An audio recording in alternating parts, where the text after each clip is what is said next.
Swali ambalo tutamalizia majlisi ambalo ni swali la 27, ma hukmu dhawqi at-ta'ami fi nahari ramadhana wal mar'atu sa'ima.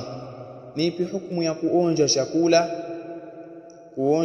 chakula kwenye mchana wa Ramadhani na hali ya kuwa mwanamke amefunga?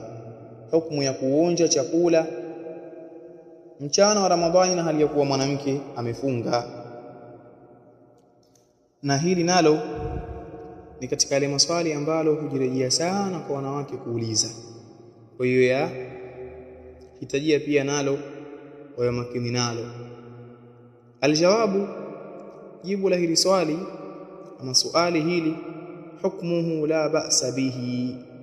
Hukumu ya kuonja chakula mchana wa Ramadhan hali ya kuwa mwanamke kafunga, ili jambo halina makosa ndani yake, halina makosa ndani yake, si tatizo.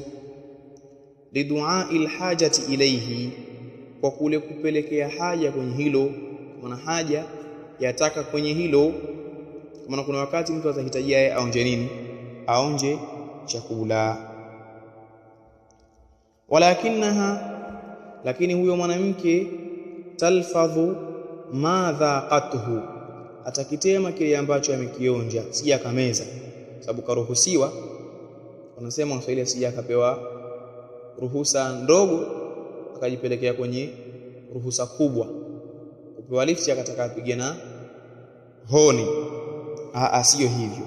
Kwa maana akiruhusiwa lile liloruhusiwa, basi afanye ambalo karuhusiwa tu, asizidishe zaidi ya hapo.